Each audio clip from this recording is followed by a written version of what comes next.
Hi, I'm delighted to be here once again with Pippa Bagnall.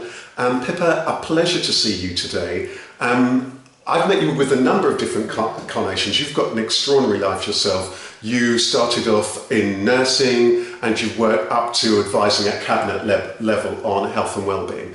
But you very recently founded Resilience & Co. Will you just tell us a little bit about Resilience & Co. and its work? Yes, it started when I was working at the UK Sepsis Trust. And at that time, I met Tom and Nick Ray because a film was premiered in London. About which I think we've got here. We have got, which was premiered at the Curzon in Mayfair, which is an amazing portrayal. It's astounding of what happened to Tom in terms of sepsis.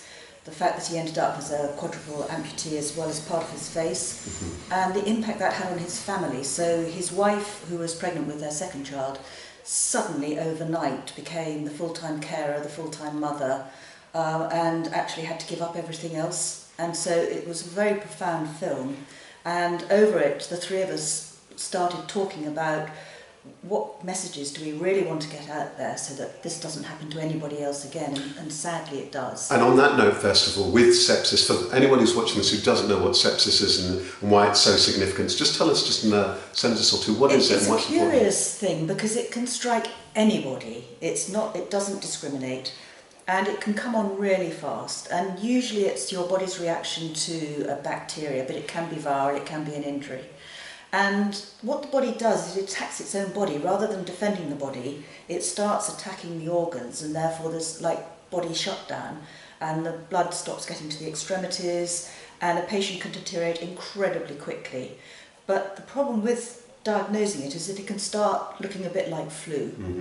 And if you don't get help as fast as possible, ideally within the first hour, the consequences can be disastrous, which was the case in Tom's case. So on that note, what's it, because I know you've been out there campaigning on this, so before we get on to Resilience Co, I do want to talk a little bit in a bit more detail. What's your message as you're going out there and talking about sepsis?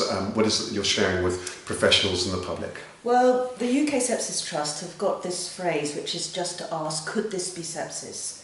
Because very often the parent knows that this person is ill and unusually ill, or the person that's feeling ill feels like they're going to die. So if somebody appears at an A&E department in a GP practice, if the patient is in extreme pain and a little bit confused and breathing very fast, just ask yourself, could it be sepsis? Because if you ask yourself that question, you're beginning the process of beginning to identify it and treat it, and you know the treatment is straightforward, and it can stop it in its tracks. So that's the message we really want to get out, which is the symptoms are quite discreet now to sepsis if you look at them, and the treatment in the first hour can stop it in its tracks. Wonderful. And speaking about getting the message out, the journey that you've talked about with Tom and Nick is quite incredible, because you've had this conversation and now you're going out.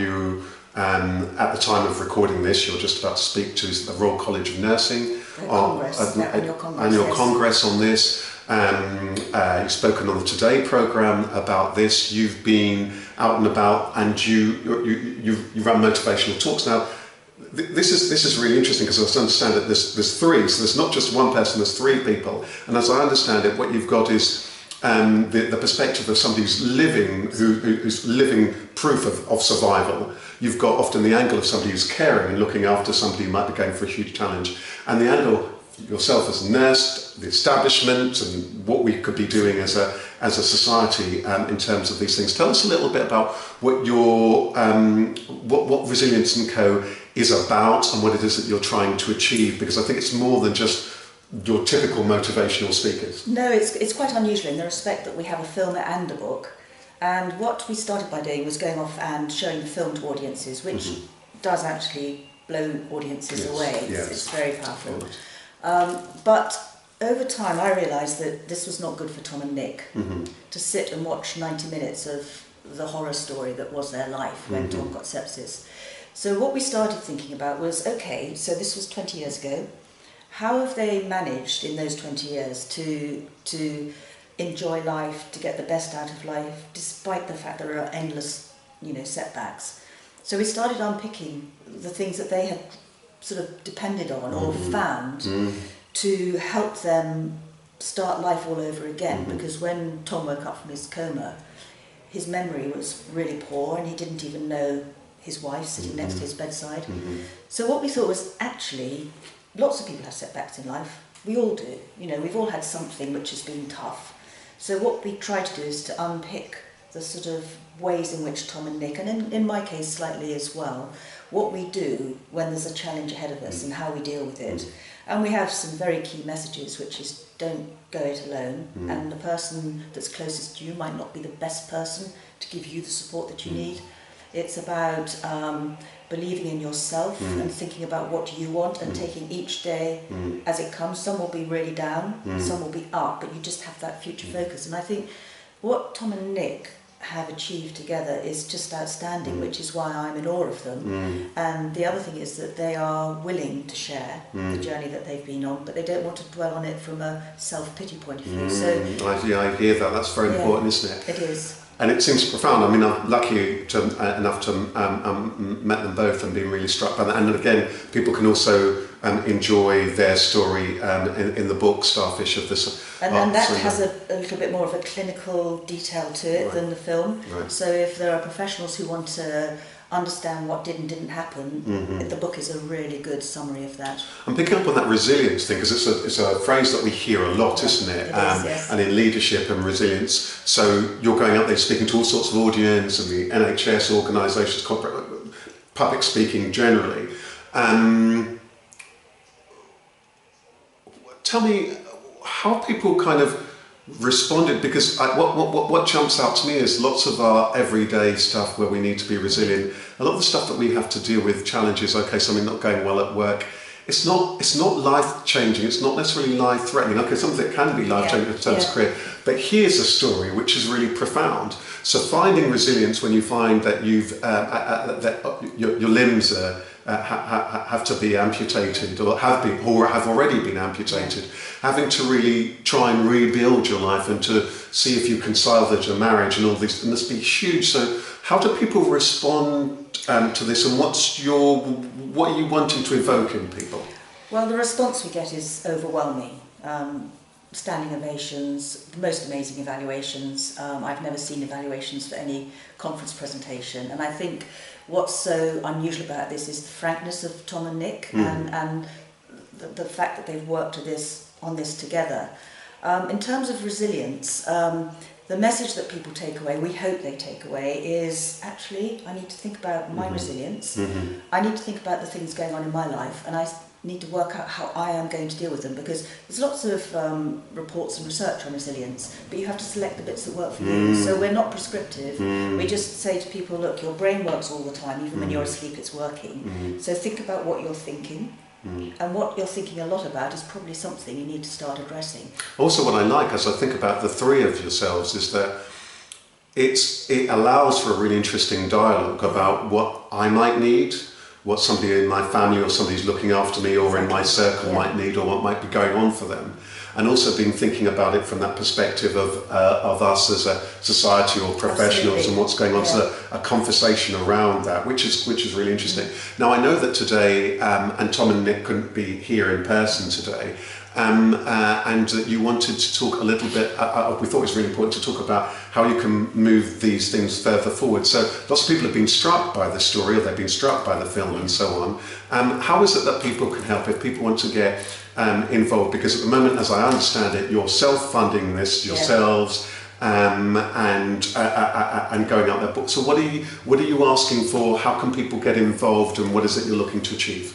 Well, we have these two objectives: to raise awareness about sepsis and talk about resilience, but perhaps our overarching aim is for Tom to be able to take this on full time.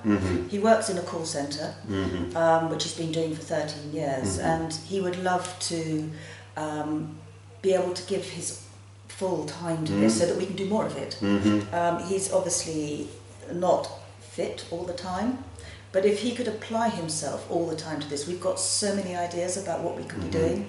But as you say, at the moment we're self-funding, so it would be fantastic to have sponsorship, support, anything that would give us the security to say, actually, we don't have to charge a fee when we speak to people, because that actually means some people can't hear us, because that's what we're depending on. So we didn't have to depend on speakers' fees. We would love to go out, because sepsis is relevant to any audience. You know, we've been into schools. And we've been to lawyers, solicitors, conferences. So we really feel that this is something, if we had the backing, we could do much more of. And as you say, we have been to many organisations, but it would be fantastic if we could do more of that. Okay. And it would be amazing for Tom and Nick, for them to feel that after all of this, they're giving something, but they're getting something back as well. Right, so there's that scope for sponsorship, which would allow you to go out and speak to whichever Absolutely. audience is. But I would imagine if people are going to give you speakers' fees, to give the proper, because I know that some speakers are given proper speakers' fees, big speakers' fees, which would then also enable and support that. Are there any particular types of people or other types of support that would help? Tell us anything more. Well, we have sort of 3 levels, which is bronze, silver and gold. Okay, yeah. And we know from experience that the NHS has little funding for things like this. And I'd imagine that there's also all sorts of people who'd like to hear this. Absolutely. Story, yeah. But then there's the kind of the silver bit, which is where people have a budget to hear people like us. And then there's the gold, who are, you know, really wealthy businesses and organisations who might want to pay us a really good speaker's fee to help us develop the business. So what we're trying to do is we don't want to not do the bronze ones. Of course. We want to do some of the gold, some of the silver and some of the bronze. So the bronze might be given free, but we might have speakers' fees, you know, further up the chain. Really. Right, so for people to get involved. And if people are keen, so people can get the book Starfish. You can look at this, as I understand. Well, people, if you look this up online, you might be able to find where you can get it. Get it on Amazon. Good bookshops, and I'd imagine at Amazon. And they're both called Starfish. Yes. And crucially, for people who want to get involved, people want to lend their support, or people who want to book you, there's a website, I understand. There's a website which is resilienceand.co, and I'm the sort of person to contact, because I tend to do all the planning and arrangements for things. And we do adapt any presentation we do to the audience we're speaking to. So it could be very different. The RCN Congress is very different from the conference we had in Nottingham. Yeah, I understand that sometimes it'll be dynamic speeches, sometimes it's more workshops, seminars. Absolutely, masterclasses, and we work in partnership with whoever wants to hear our 2 messages. Wonderful, so that's resilience and the word and .co. Okay, resilienceand.co. And all my contact details are on there. Well, wonderful. Pippa, I want to thank you again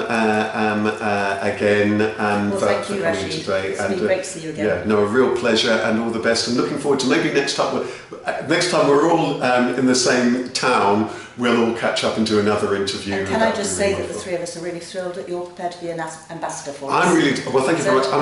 I'm delighted. I'm really delighted to be to play a little small part. Thank you very much. Take care, and thanks for coming in. And I'll leave you to smile at the camera. Okay, thank you.